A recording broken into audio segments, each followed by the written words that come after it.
Hello, and welcome to Direct Approach with Wayne Moorehead, an exclusive podcast by Direct Selling News, where host Wayne interviews the channel's leading corporate executives to provide timely insights and relevant takeaways to help you grow and evolve your businesses. In today's episode, Wayne is joined by Jared Turner, CEO of Amare Global, talking about leading with purpose and one of the most pressing topics of today's headlines, mental wellness. Jared Turner began his career as an international attorney. In his 6 years practicing law, he was introduced to direct sales channel by working with a few direct selling companies as his clients. He was naturally drawn to the focus on developing and empowering people. Jared eventually made a career change and took a position as Chief Sales and Marketing Officer for Young Living Essential Oils.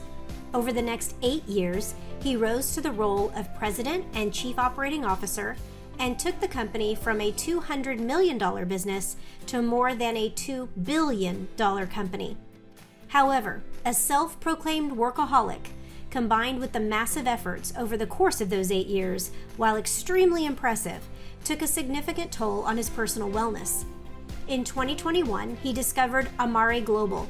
In Latin, Amare means to love, which is at the heart of the company's mission. Known as the Mental Wellness Company, Amare was founded in 2016 and is one of the world's fastest growing natural health products companies, thanks to its formulations that leverage the emerging science of the gut microbiome to encourage better mental wellness. On this episode of Direct Approach, Jared talks about the unique approach Amare Global is taking both in the terms of its products and its operations, and explains the 3 steps he believes are imperative to creating a successful strategy. Jared also shares why psychological safety is a driving force at Amare Global, how the company's cadence of quarterly launches helps build excitement and allows for more predictable revenue and forecasting, and how they are leveraging technology and influencer marketing to boost customer acquisition. But before we begin to the interview, we want to invite you to join us this October 6th and 7th in Irving, Texas for the Fall 2022 DSU event to learn from 30 plus of the highest performing and uniquely innovative companies in the channel like Amare Global. At DSU, Jared will dive deeper into the strategies and technologies that are creating growth and momentum at his company. Plus, you'll hear from companies like Rodan & Fields, Princess House, Amway, USANA, Chalk Couture, PPLSI, Prove It, Lime Life by Alcone, Zingular, Young Living, Tava, eXp Realty, and more. DSU is free to all active corporate direct selling executives and is a hybrid event. However, we encourage you to join us in person to gain the most from the opportunity to network with your peers. Register today at dsu2022.com. And now, please help me welcome your host, Wayne Moorehead, and today's guest, Jared Turner, CEO of Amare Global. Hello, and welcome to another episode of DSN's Direct Approach podcast. I'm your host, Wayne Moorehead, and I'm very excited to be joined today by a really amazing individual who has led one of the largest direct selling companies in the channel. He's now rapidly growing another direct selling company as CEO there. My friend and former boss, Jared Turner. Jared, thanks so much for being here. Hey, Wayne, it's great to be with you. Appreciate you taking the time. You and I go way back again, even before we worked together. I knew you, had a chance to interact with you at a lot of different direct selling events and through direct selling, different connections that we had. I've always really admired and looked up to you, and you've had an awesome career, and I'm so excited to be chatting with you today. I'm equally happy to be here with you, Wayne. I really love our friendship and the years we've had together in a professional and friendship capacity. And I look at you as one of my industry mentors, and I think what you bring to the space is so important. And so I'm happy to be on your podcast. And by the way, my people love this podcast. They love the insights. I hear a lot of people talking about it all the time. So, oh, that's awesome. Thank you. Thank you so much for saying it. It has been an awesome experience for me to learn from people like you and other execs. And so thank you very much. And thank you to Stuart and Shelley for really allowing all of this to happen. So quick observation before we jump in. you practiced law for several years before getting into direct selling. So I'm not going to make a cliche lawyer joke or anything like that, but I do want to know, there seems like it's a really well-established path. So we just talked to Sarah, the founder of Scout and Seller. She was practicing law. Tyler Whitehead, who was CEO at Arbonne. There's Truman, there's Steve at Newskin. So what is it about practicing law that then allows someone to transition so well into leading a sales organization? That's a great question. I think one of the big reasons is people are trying to escape practicing law and they're looking for other endeavors. But I think it's a bit like an overly analytical MBA. I think when you go to law school, it takes critical thinkers who are attracted to the law anyway and teaches them to think even more critically, more analytically about the issues. And they do that through what's called the Socratic method, where they ask you questions and they dig deep and they question assumptions until you get down to the core essence of what the matter is to prepare you to be an attorney. And I think that those 3 years of critical thinking, of analysis, of working hard, of being disciplined to get through bar exams and law school exams, I think it does build up a certain amount of grit and analytical ability. And I think if you have kind of a sales personality also, I had done some entrepreneurial work before I went to law school. I think it combines to make a professional who can thrive in network marketing because of that sales background and the kind of analytical vigor required of graduating from law school. That's a great explanation. That's probably the best I've ever heard. I hadn't really thought about the framework that the Socratic method kind of enables, but I do love that. And again, there's been so many great leaders in this channel that came through, the law vertical there. It was, I practiced law for 6 years at a great firm. I practiced international business law, and it's actually what exposed me to the world of network marketing because I had several clients in the network marketing space. So that was kind of my bridge into this industry. Yeah. So can you continue with that a little bit? So that bridge into the industry, can you talk about the journey of, leaving the firm where you're practicing law and coming into obviously a very different environment, probably energetically, in a lot of ways, dealing with these incredible, passionate communities of distributors. What was that transition like for you? It was exhilarating, daunting, and very exciting. One of my clients was Young Living. They asked me to come in-house and help them with some international regulatory affairs. And I remember some of the partners at my firm saying, you're shooting yourself in the foot going into this industry. It's, it doesn't have the greatest reputation and all the kind of stereotypical tropes that people throw out about network marketing. But there was something intriguing about it when I started researching network marketers, their blogs, what they were engaging in. And it felt like really a personal development business. And it was helping people to achieve their dreams, to believe in themselves through events and leadership seminars and books they're encouraged to read. You're really developing human beings through the network marketing vehicle to become the best versions of themselves. They learn leadership in running teams. They learn how to motivate teams. They learn about creating culture.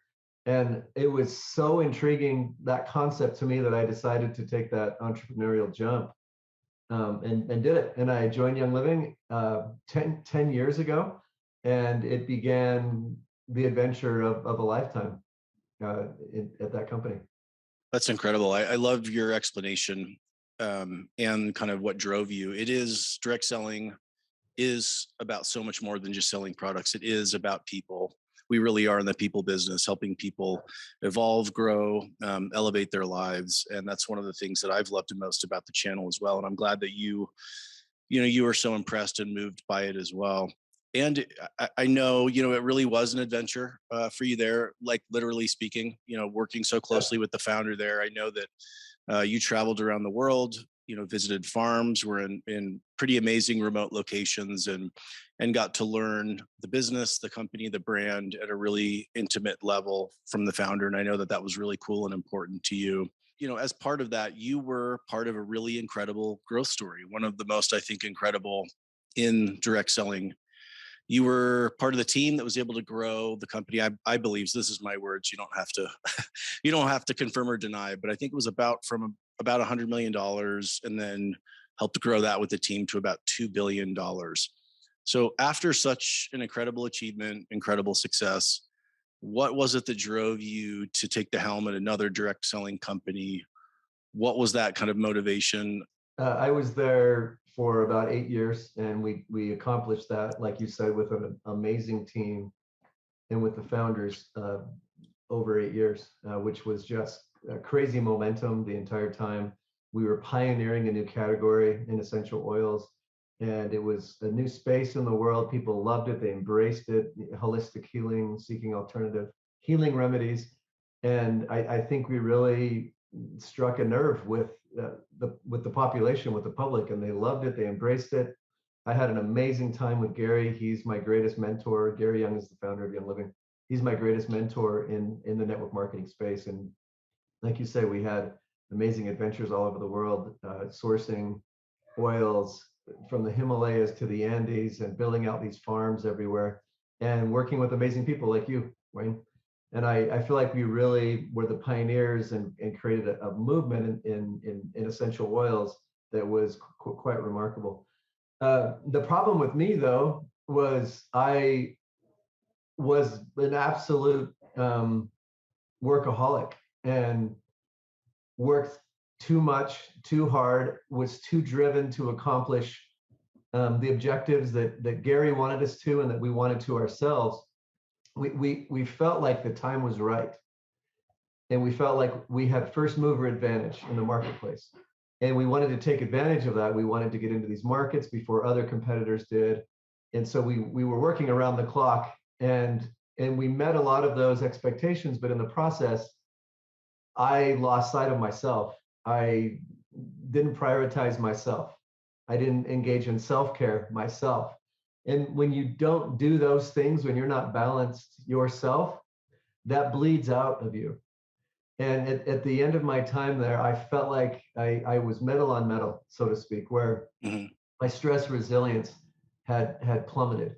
And I was not the best version of myself as a leader, as a father, as a friend. And I had let my drive to grow that business that I believed in so much take over. And so when I left Young Living, my objective was to reprioritize my life and make sure I put into perspective and valued the things that I had neglected on the road to the 2 billion plus that we got to.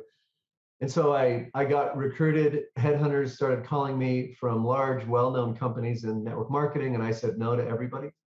I said I need time, I need space, and I also wondered, like you mentioned earlier, if network marketing and my proclivity to be a workaholic would work. It's a very emotionally engaging industry, and you're dealing with amazing people, and you're empowering them, and they're empowering you, and you're with them through their life challenges. You know their children, you know their struggles, and there's a lot of people who rely on you for that emotional support, and that's very taxing. And I realized after months of reflection that I loved to do that I loved this industry. To me, it was the vehicle, the maximum vehicle in the business world to optimize happiness in human beings by teaching them how to love themselves and how to grow and empower their talents and become leaders.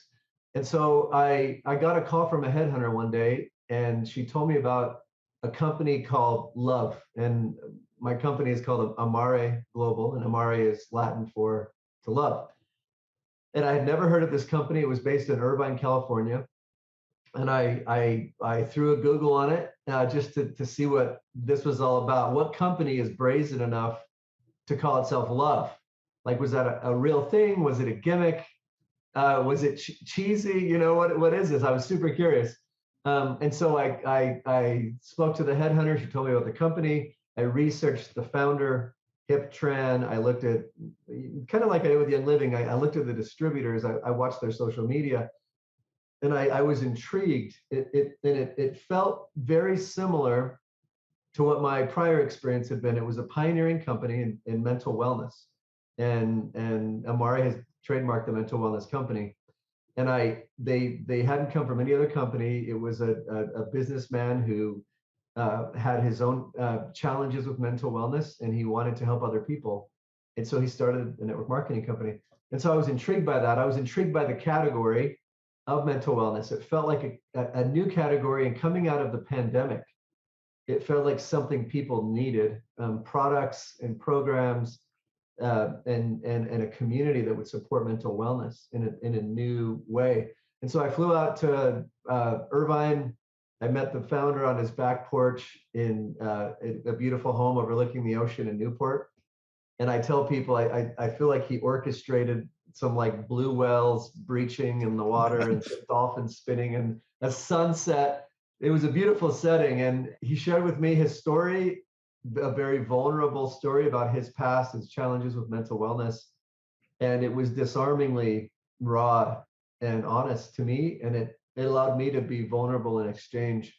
And I liked that an owner was willing. He was the CEO and founder, and he was looking for a new CEO. He had reached the point where he felt like he needed someone to take Amare to the next level, and he didn't have that experience, and he wanted to find the right fit. And so to have an owner relinquish, so to speak, the reins of their business was to me a powerful indicator of his humility, and I like that. And so I was flying home back to Utah, and I remember thinking, I've found my home. And the offer I received was much, much less than any other company.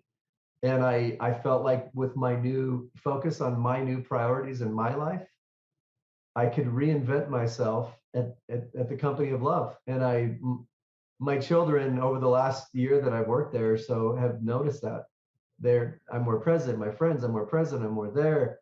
I'm not. I built back the brake pads on my metal on metal. I feel healthier, better as a leader, and in other ways to be able to take on the world again the way I felt years ago. It's been a good transition. It sounds like it. I want to shift a little bit more now into kind of coming into the company. I love that you were so purpose driven, that you went really with your heart, and you made the decision based on the heart and not the wallet. Talk to me a little bit about the first 90 days. We all talk about how important and crucial those few months are to set the tone, to set the tempo. So what were the top, 3 or 4 priorities that you had coming in that you knew you had to accomplish in those first 90 days to set up the runway for the rest of your tenure there? So my kind of governing paradigm when I started was to seek to understand, not to be understood. And so I spent a lot of, and I said that to my team. I said, I'm going to spend the next 90 days listening to you, understanding the culture of Amare, understanding what our products are, understanding how our distributors, how they sell, what they need. And so I spent a lot of time just asking questions, interviewing people, getting perspectives. And once I had a pretty good understanding of that, I began assembling a team, an executive team that I knew could do what we wanted to do as a business. And then we began formulating strategy that we would deploy this year, which is our 4th year of existence. And I think those are the main things. I listened, I assembled the team, and began the process to create the strategy that would move us to the growth phase we're in now. That's great. I love that takeaway list. Hopefully everybody that's listening kind of wrote those 3 things down, really listen, build the team, and then develop that strategy. And I also think I just want to touch on the listening aspect, because it can sound passive, like a passive experience or process as we just kind of hear about it. But I know with you, as we've talked, it was a really active experience of meeting with people at all levels, which is, again, I think is one of your superpowers. You don't sit in the corner office or in the ivory tower, with your door closed. You're really out and about with not just your direct reports in the exec team, but really at all levels. I know that those skip level meetings is something where you've gained a lot of insight. And I know you took the time to understand the distributors, the customers, the channel, and that category that you were in. So I just wanted to kind of put, not too fine a point on it, but listening is a super active, rigorous experience, getting all the inputs together so that you can have the right output in the form of strategy. And I know you brought in some really great people as part of your team there. So talking about kind of that longer term strategy development, how did you go about that process? Now that you had the right inputs, you understood the brand and the company and the category so much more. Can you talk about how you approached the longer term strategy? Sure. Our strategy, the first question I asked when I got my new executive team together in the fall, I like to start strategic planning in August, was what are we, who are we, what is the soul of Amare? And I'm like you mentioned, I'm purpose driven. I mean, we did a lot of amazing purpose driven projects at Young Living. The philanthropy there was incredible, and the members there supported that, and they're a great group of people. How can we incorporate and ensure as the company of love that we are a force for good in the world? And so we started by defining who we were and who we wanted to continue to evolve to be. And one thing that I really wanted input on as we were in the middle of kind of strategy formulation was, I'm on a mission to operationalize love. Our company is love. It's our number one core value. How do we operationalize love in a work setting, in a business setting, in an industry, and in the world? And so I love getting feedback from my team with that context. How do we operationalize love? How do we help our team, our executives, the rest of the organization, our staff, our field leaders, our field distributors, our customers, how do we help them feel loved? Through surprise and delight campaigns, through communication, through listening, through delivering on promises, through all of these things. And that was the structure that informed that process. And we got input from the ownership, from our executive team, I talked to several members within the organization, and we as a team spoke with leaders in the field. And I think together our strategy this year was our year of transformation. And so we had some pillars that tied into transforming our business to be the company of love, and it really embraced that ethos of operationalizing love. And I think our formulation was accurate, because we've been able to grow at over 100%, which is what we're doing right now. And we're doing so, I believe, in a way that is different. We've made some mistakes along the way as we're growing and evolving as a company, but I think overall our hearts are in the right place, and our intention is in the right place. One of the things that we've implemented at the executive level to operationalize love is we implemented the findings of Project Aristotle. Are you familiar with Project Aristotle? No, just the individual, but not the project. And it's named after Aristotle because he said the whole is greater than the sum of its parts. And it was a consulting group that Google hired, and they came in and they analyzed the highest performing teams at Google. And they submitted to the executive team at the end of this lengthy analytical period, what were the factors that underscored the highest performing, happiest teams? And the factors, the number one factor and the foundation of the highest performing teams at Google, and I believe throughout every company, is psychological safety. And followed by dependability, impact, meaning, and structure and clarity. But that psychological safety is so important that was our number one kind of driving cultural force behind our strategic planning. How do we help our field and our employees feel psychologically safe enough to be vulnerable, to make mistakes, to innovate? And I believe that ethos unleashed a lot of power because people felt safe. And I think that's a driving force behind a lot of our success. But that was kind of the process and paradigm under which we undertook our strategic planning last year.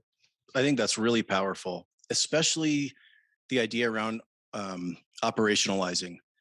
I think as we go through some of this strategic definition, we come up with a theme or an idea, Yeah. and it ends up sometimes just being something we say and not something we really do.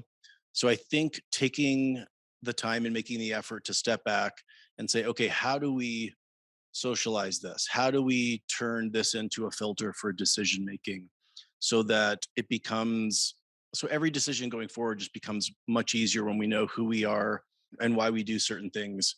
And I think without operationalizing those concepts, they just become ethereal. They're not authentic. It's difficult for the distributors and the employees to really latch onto. They're not those kind of handholds or footholds that we really need. So I think that's really powerful that you took the time to do it. The one way to make that happen in practice, Wayne, is to get your head of your PMO at your respective companies to own it. And so our head of PMO is a guy named Wilson, who's fantastic. I call him the backbone of the company. And he's the one who keeps a steady eye on our strategic objectives for the year and reports those to me and reports them to the executive team periodically to make sure we're aligning with that. And if we need to change, we have our mid-year review coming up. And you don't want to be adhere too rigidly to your goals. You need to be able to transition. And that's something I've learned. That you have to be able to pivot and transition as new opportunities and challenges arise. And so we're beginning that process over the next week or so. One of the main ingredients for a company's success is differentiation. It's something that we all talk about. The thing that we do, most differently from competitor or anybody else in the marketplace. And Amare is definitely doing that. I think first positioning the entire company around or as the mental wellness company.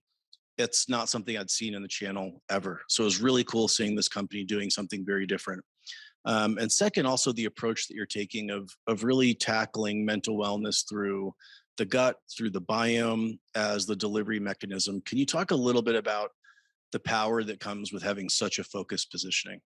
Sure. What you said is 100% true. There's strength and power in having one focus and approach. Ours is a bit to understand, but I think once people grasp it, they love it. Mental wellness is the big broad category. We're the mental wellness company. And so how do our products and our product strategy scaffold up to that concept? And what we chose to go with initially since founding, and it continues to be our top selling product story, is gut brain axis. And that is optimizing neurotransmitters through your second brain, which is your microbiome, so that more serotonin, more dopamine, more GABA are released so people actually feel happier.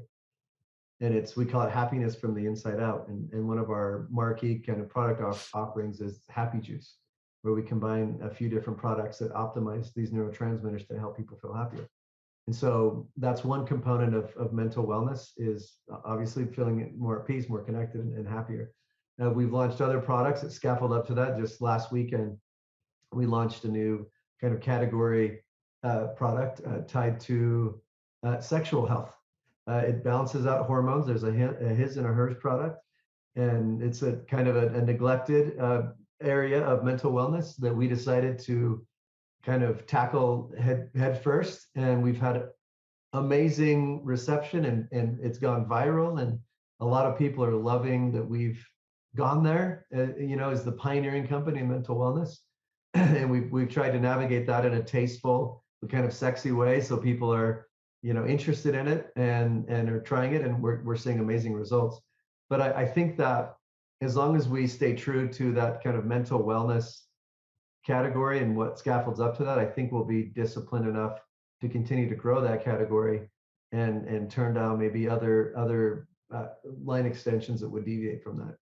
Yeah, can you talk about that a little bit more? I'm curious. You talked about the positives of it, and I, as a brand and marketing person, I love the idea of focus. I love the idea of differentiation. But what are some of the challenges, or do you see any that might come with such a focused positioning? Do you think that has potential to limit growth in the future, or do you feel that you can really just kind of drill deep and really own that space? Sure.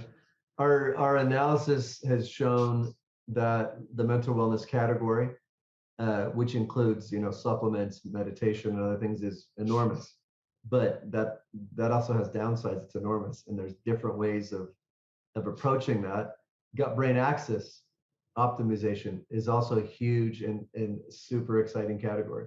And so how do you reconcile, mental wellness and this amazing gut-brain axis story and optimizing biomes, like you mentioned earlier, in a way that stays consistent, because we don't want to deviate and become, a company that's selling everything to everyone. We want to be very consistent and disciplined in that approach. And so what we've really been talking about lately is how do we scaffold up to that mental wellness category. And it could limit us, because maybe everyone in 5 years is all of a sudden happy in the world. I don't think that's going to happen. I think there's always going to be a need for supplementations and community and stories that help people feel better, feel happier. But yeah, I mean, we're kind of in the process of pioneering this category. No one's really done it in this space, in the supplementation, nutrition space. And so far, our gut has, pun intended, has been Unintended, right. yeah. Pun intended. And the marketplace is saying there's a market for this. We want this. We want more of this. And I think our momentum is a part of that. Does that fade when the vestiges of the pandemic are behind us? I don't know. I think that we'll always be able to capture people's imagination when it comes to helping people feel happier. And I've got a front row seat to see if that works. Yeah. I'm hoping and praying it does, and that we can bless a lot of lives in the meantime, and we'll continue to evolve as needed to meet the needs of the marketplace, for sure. Well, I definitely think that, both your positioning, kind of who you are and how you're doing it, is really strategically exciting. There's so much growth in both of those. You and I have had the chance, even I think before you were at Amare, to talk about some of the potential in kind of the gut-brain axis, the biome, however you want to kind of call that product category or categories. There's so much growth. There's really long legs to that category, I guess I'll say. And I think that the understanding around the biomes is really, the closest analogy is, I think we all remember when kind of antioxidants and the importance of those in the health process came on to the scene, and as awareness grew for all of us consumers, many companies were able to develop products around that. And I think that this is going to be very similar to the antioxidant analogy, where the biome, the gut, is so integral to our overall health of all body systems. And I think that awareness, it's really just kind of the tip of the iceberg right now. And there's so much growth. I think day by day, people are getting more and more aware and understand the role and impact that it plays in our overall health and wellness. So I think both of those aspects make it a really, really exciting time for Amare.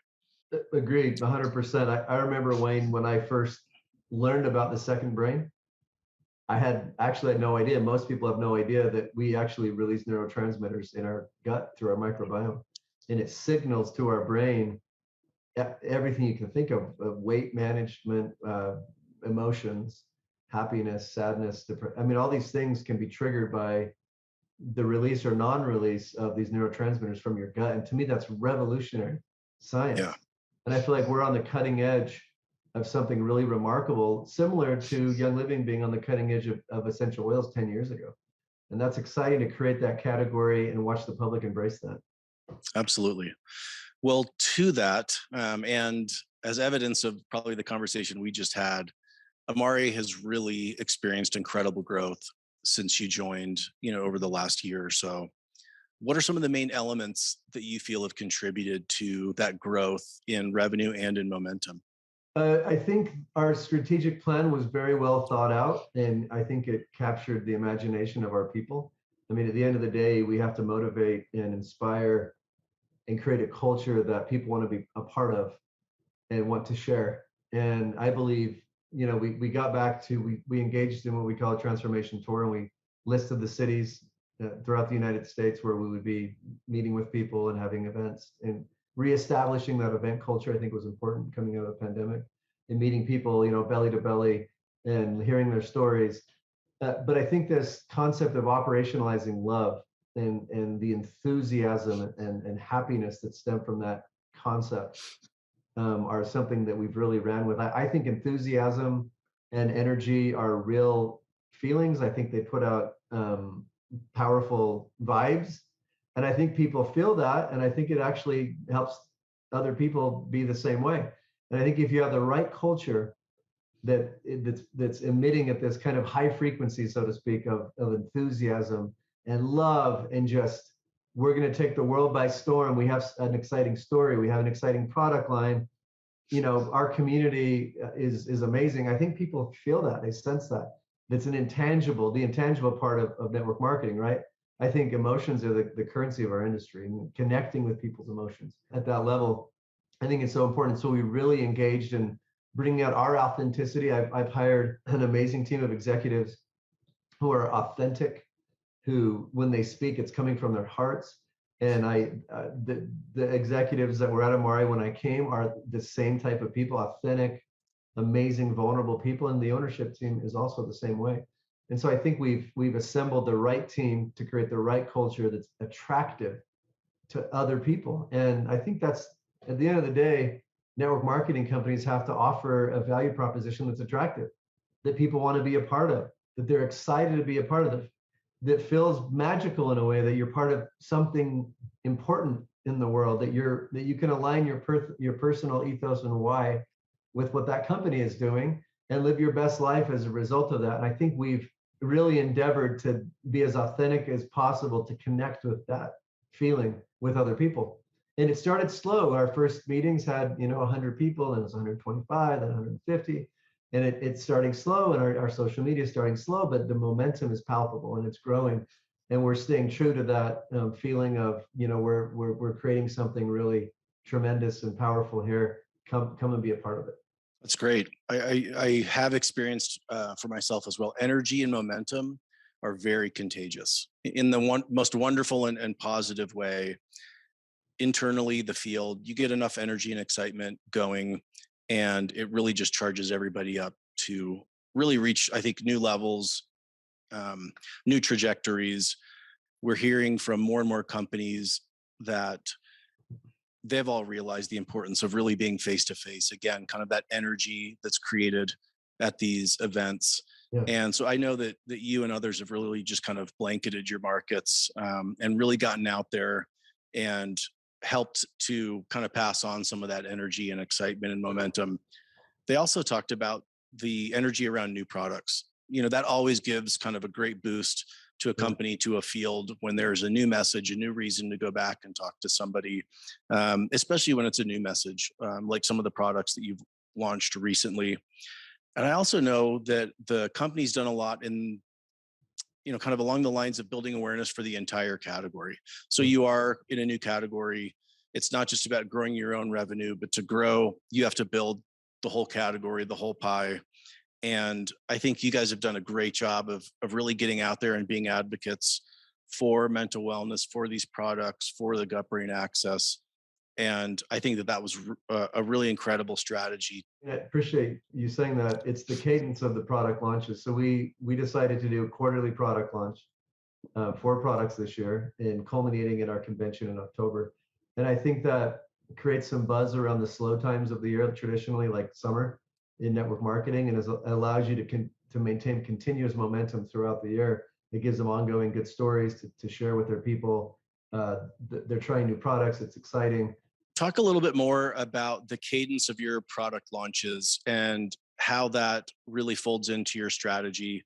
I think most of us are familiar with kind of the annual convention launch, where we unfortunately can potentially inundate the field with too many products, where they're not able to absorb them into their duplication model and their daily efforts. Talk about the success that you've seen with this really interesting kind of quarterly cadence. What are the benefits to you and the growth of the company? Yeah, I came from a world where, like most companies, you have an annual convention and you launch a few different new products.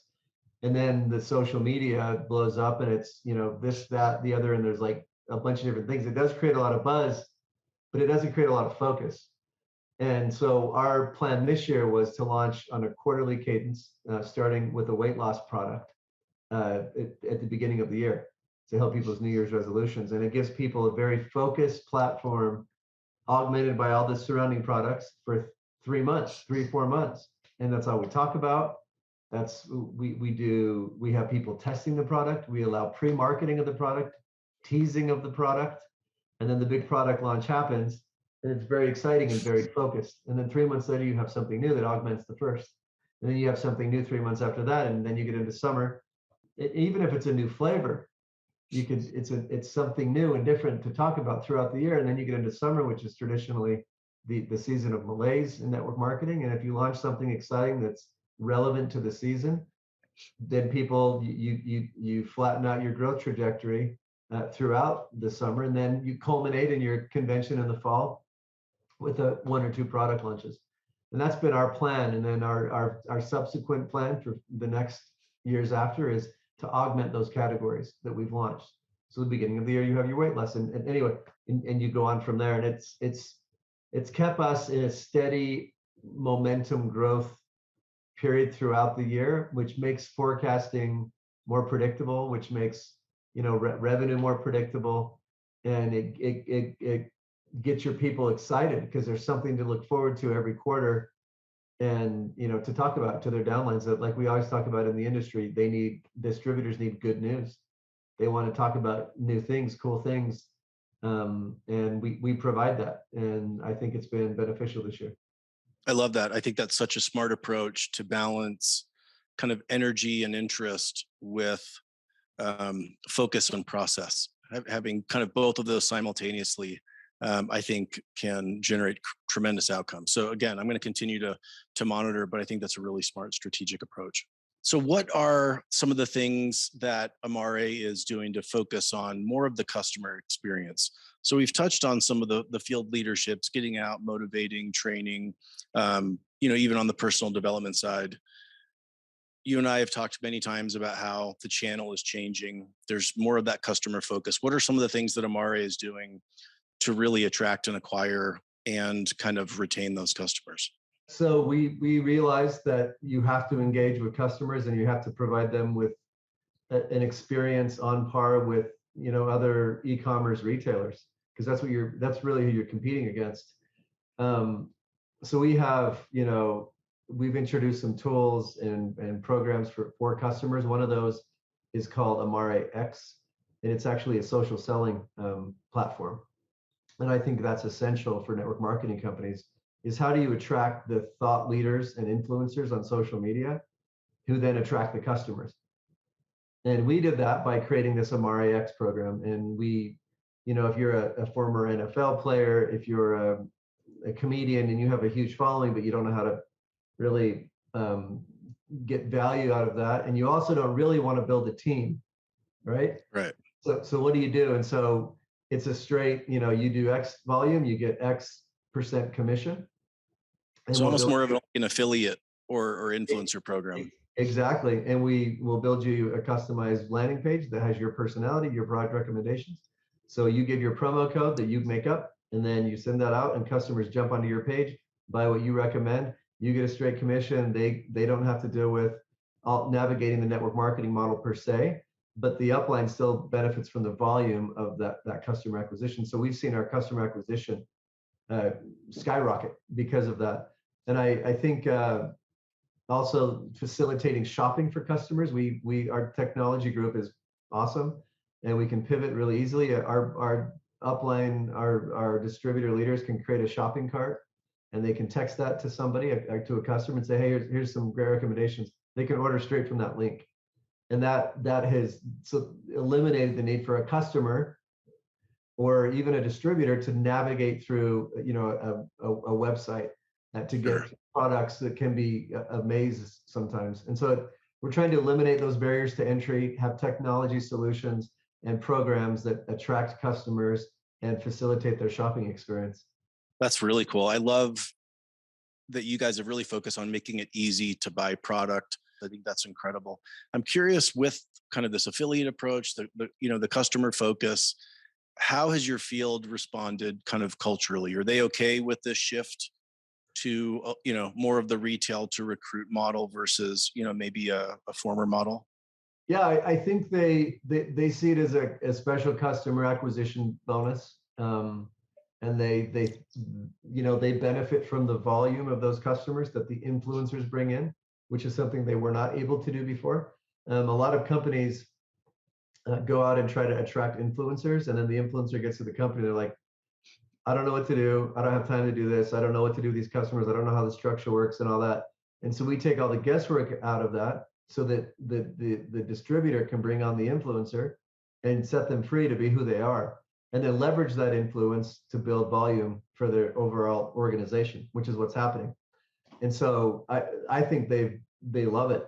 I think it's given them, I mean, when you sit down with a distributor leader and you say, here are the tools we're offering you to be successful, professional accounts, customer acquisition tools, distributor 90-day plans to help your people on board. We just launched that. It's called Amare Learning Experience. And then we've added a fourth tool, and that's Amare X. If you come across an influencer, have influencers in your networks, and you didn't know what to do with them, here's a fourth tool that enables you to access them and reach a new audience, and still have it benefit the upline and not be competitive with the upline, so to speak. Yeah, helping them to understand that this ultimately is great for them, great for the company, great for the brand, I think goes a long way in helping them kind of adopt this new focus and mindset at times. Totally. But I know that you were able to get, these strategic programs out really quickly. So congrats. I know that they're playing a big role in the success as well. Our VP of Sales, Oliver Dibley, does a fantastic job, and Andrea and I, our head of marketing, of getting these tools out, developing them quickly, and getting them to our distributor leaders. Our distributor leaders are the kindest, most team playing members. Like, they all want to, whatever new ideas we have, they're like, all right, let's work on this with you. We work through things together, and we launch these programs, and they embrace it and roll with it. It's been a great, maybe it's because we're a smaller business and we can have access to our distributor leaders and have that conversation and dialogue be an ongoing process. But they've really embraced all these tools that we produced and have run with them. And I think they benefited from that. That sounds like an amazing field culture. Congrats on helping to develop that. So, talking a little bit about what you just said, I want to transition into a couple leadership questions. What are the main differences from leading a really large organization with thousands of employees in markets all around the world versus a smaller company that's really more in that growth phase? Are there different skills or approaches required? How are you leading differently from then and now? It's a night and day difference. I mean, with a smaller business, you know everyone's names. You can connect with everyone. Everyone knows what's happening. So you're constantly in communication with the whole team. It allows you to get to know them, to engage in more mentoring. The downsides to a smaller company in startup/growth phase are you have to roll up your sleeves and get to work. Whereas at larger, kind of more bureaucratic companies, you have layers of executors below you. At smaller companies, everyone is an executor, so to speak. And you're not only a strategic leader, but there's enough work to go around when you're managing expenses that you have to do some of the work yourself. And I find that fun. I think I love the startup growth phase of companies. It's exciting. You get to work with these teams who are energized and on fire. You don't have a lot of that kind of bureaucratic red tape. You can pivot quickly. You can deliver to customers' needs, the distributor needs, very quickly. I know that newer companies put older companies in this space at a disadvantage because they have to deal with legacy systems, databases, and technology, and we have new tech, and we can pivot on a dime and go anywhere the market needs us to go. And so that's one nice thing about being a newer company, for sure. Well, I know for me, some of those growth phases were really the funnest in my career, when all of us did kind of together roll up our sleeves. I had the opportunity to interview Dallin, several weeks ago. He was a former boss as well. And we kind of recounted some of those favorite memories of all of us, from CEO, down to, the front desk receptionist, to really make sure that we were all kind of there doing the same thing. It created a pretty incredible culture that I think lasted for a really long time. So I think that's a really cool phase. It's fun, but it can be exhausting if you're not being careful. And Absolutely. we're a totally remote company, and we probably always will be. Our executive team is spread across 4 states, and we hire talent from all over the country. And I think that's an advantage to have the ability to hire people from wherever. But the disadvantage is you don't have that in-person connection and contact that allows you to really build some of that in-person culture. So we've had to do that all online and through other meetings in person. That's really interesting. That was actually one of the things I was going to touch on a little bit. I knew that there was a pretty large degree of remote working. I love that it gives you access to whatever talent that you want. And again, there is that challenge when you're not together, you're not face to face, whether it's the field or internal. Yeah. And so I think it's important to be intentional and make sure that there is a cadence. There are these events and a cadence of getting together face to face to really help solidify those relationships and that culture. Absolutely. Social causes and social issues are really important to you and have been a really large part of the way that you lead. And again, beyond the company, even outside, these different issues that affect all of us. I'm curious, can you talk a little bit about the role that companies play, that a CEO plays in dealing with these different issues, whether it's a cause and a need that we can impact, or just different social dynamics? Sure. I think the CEO is the primary culture creator and role modeler of social impact. And if the CEO doesn't buy into it and that executive team, then it won't happen, or it'll happen superficially and people will see through it. I think it is a legitimate, authentic passion of mine. It's helped Amare, and I think the founder is similarly aligned in our executive team. And we had a partnership with the Children's Center of Utah, which helps kids with mental wellness challenges under the age of 6. And we were doing a roundup program that we were paying into and our customers could round up to. And then I went to Poland in April to volunteer with Ukrainian refugees, and saw that this group called World Central Kitchen was providing food for the refugees right on the front lines, on the border towns, in the train stations, fresh, organic, amazing meals to these 4 million Ukrainians who are now in Poland. I came back, I told my team about it, and a day later we were communicating to our members that we were pivoting away from the Children's Center Roundup, and we were now supporting the World Central Kitchen and these Ukrainians who are in great need. And so for the last 2 months, we've been sending money to help support refugees in Poland in doing that. And what I love about it is no one on the team balked at it for a second. They all love the idea. They want to do it. They've been very supportive. In fact, the executive team gave me their personal money that I was able to distribute to people there. And we actually helped to start a women's center in Warsaw that is servicing refugees and their children.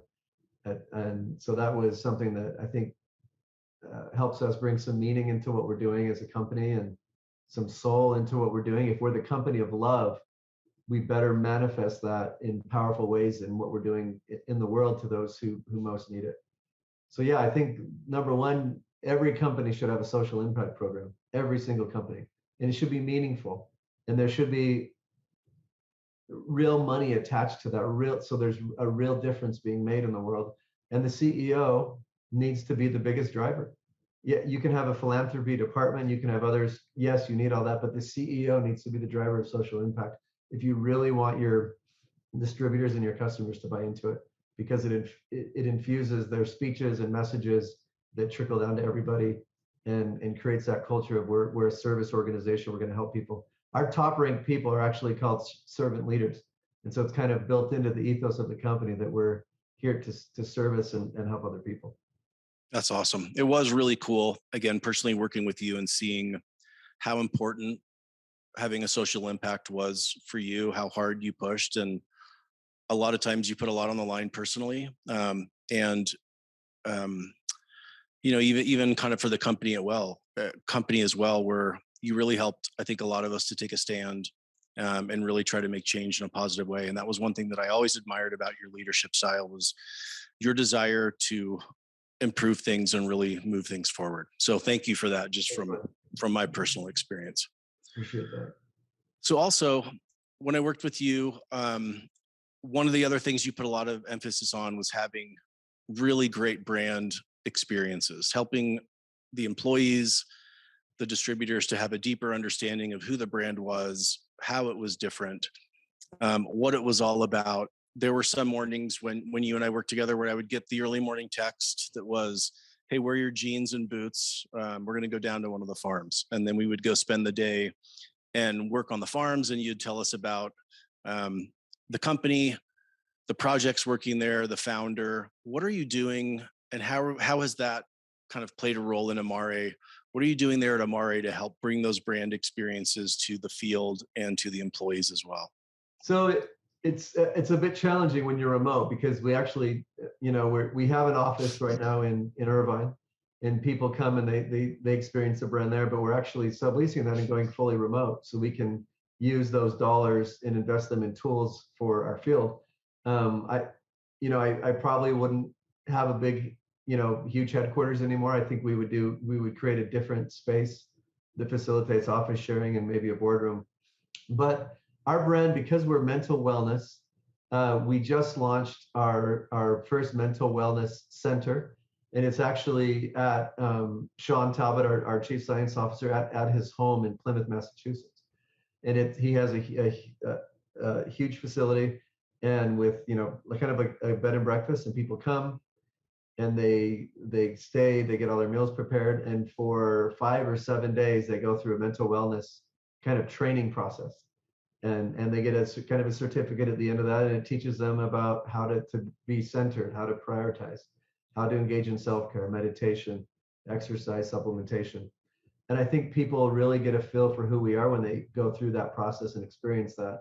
And actually asked Sean if he would certify the executive team. And so in our offsite coming up here in a few weeks here in Utah, he's actually having all the executives teaching all of us about mental wellness to a profound level, so that we can all have a greater understanding of what people are experiencing and the challenges and solutions for that. So I think connecting people to that mental wellness piece is important. And we'll also engage in brand activations in places to attract the mainstream public, engaging people in our brand, what we're all about. We do source organic ingredients from different places around the world, and there's some interesting stories there that we'll be telling, that support local communities. And I think that part is evolving, since we don't have kind of that physical like farm or plant to touch and see, but we have the people and the mental wellness trainings and things like that to connect people to our mission. Yeah, those retreats and programs are really, really amazing. And again, just helping to see what the brand is all about, helping to understand the benefits that your product, that the opportunity brings to so many people, really helps to bring it to life, and helps all of us internally to understand the promises that we're delivering on. So I love that you've continued that and made it a big part of your leadership style there. Another thing is, I know that having a really tightly aligned executive team has always been really important to you. Not only do you stay in touch with people, at all levels of the company, but really getting the exec team to remain really close to one another and have a great 360 view into each other's responsibility. I was about to say domain, and that's not really right. Like, we're breaking down silos here, but really into each other's responsibility, so that I think we understand how, as we undertake an initiative or a project, the impact that it can make, and to help us really prioritize resources. Can you talk a little bit about what are some of those other reasons of having that really tightly aligned exec team? I mean, it was something that we invested a lot of time in under your direction, is really understanding each other's domains. Can you talk a little bit about that? So I know there's a couple of different philosophies related to executive meetings, and mine has always been you can do the efficient, you have 3 minutes to get through every topic. I like a more narrative approach, where people come in and can commiserate, talk about their challenges, talk openly about solutions, and kind of use that as a working group to brainstorm for each stewardship solutions to the problems they have, and to build friendship, and to build trust, and to build psychological safety. And so I like a more long form meeting, maybe perhaps too long sometimes. I'm kind of a hybrid now between efficiency and that narrative connecting piece. But I think I use the expression a lot: a bundle of sticks can't be broken. If all of you are on the same page, you're aligned with decision making, then you're solid. If one person makes a decision and the others don't support it, it can come undone. If a CEO just makes their own decisions over and over and over without getting buy-in or consensus, I think it causes a lot of harm. It violates that trust factor. So I always erred on the side of building consensus. I wanted our team to feel like their opinion mattered and that they provided value, even if it wasn't over their direct area of expertise. And I've learned so much from other people in different areas. And I think, when your head of IT and your head of marketing are talking on that level, I think it creates a bond that's powerful and also exposes potential challenges between those two departments that can help resolve issues. I think having a unified executive team where there's true friendship and trust is the most essential part of being successful, because if your employees sense that there's backstabbing or gossiping or someone doesn't trust someone else, that trickles down and it creates that same feeling at that level, and it goes throughout the organization. Whereas if they're unified on the same page, and even if someone struggles to arrive at a decision, you're patiently guiding and helping and listening until they can get there. And maybe they don't ever get there, but at least you listen to them and you're able to get a majority on board with whatever the initiative was. So I think that unified at the top concept is so important in the corporate world. And if you don't have that, then you lose trust, you lose discipline, and the organization as a result loses trust and discipline in each other, and it just trickles down. So I think it's important. Yeah, that internal culture is the field culture as well. Absolutely. It's just a mirror of each other, and ensuring that there is that alignment. And I think even camaraderie and friendship internally definitely makes its way back out into the field and positively impacts it. I know that you have always been more of a purpose-driven leader versus a numbers-driven leader. And it doesn't mean that the numbers aren't important, but they're really not what drive you. They're an outcome for achieving that purpose. How does leading with purpose impact you as a leader? How do you approach it to make sure that that great purpose serves as really kind of the North Star for all of the initiatives? How is that different than just being kind of goal-driven or numbers-driven? Yeah, I think, as is said, without vision, the people perish. I think companies need a vision. They need a vision caster. They need someone who tells them where they're going and how they're going to get there and how beautiful it is when they arrive. And if you don't have that, you don't capture their best imagination. You don't get them out of bed in the morning excited to do their jobs. You don't connect with their personal why and bring out the best in them. And so when you're purpose driven, you can connect with people at a different emotional level that says, hey, this person or this team isn't just wasting my life to make profit so they can buy expensive things. They actually care about the cause. So I care about the cause, and we're changing the world in the process. And I think when you are focused on purpose and vision casting that purpose, I think the outcome, like you said, the natural outcome is you hit your numbers. You achieve the operating income numbers you need, the revenue numbers you need, because you're bringing out the best in your people. Whereas if you're leading with numbers, who cares? I mean, yes, people will do their 9-to-5 job. They'll come and they'll put in the time because they're getting a paycheck. But are you getting 100%? Are you getting their brains only and not their hearts? Are you getting their passion, their innovation? No, you're not. And so if you want to engage and you have a goal to grow, to be a big company, you have to engage their hearts. You have to engage people's hearts. You have to engage their emotions. You have to make them feel like they're part of something meaningful. That, I mean, at the end of the day, we have like 4,000 weeks to live. And a lot of that time is spent in jobs. And so what are you creating in those jobs where people spend the majority of their time, so that people give you their best and feel like they're adding meaning to their life? And I think having purpose-driven leadership teams and frequently casting a vision, I think is super important to get the best out of people. And then you'll get your numbers.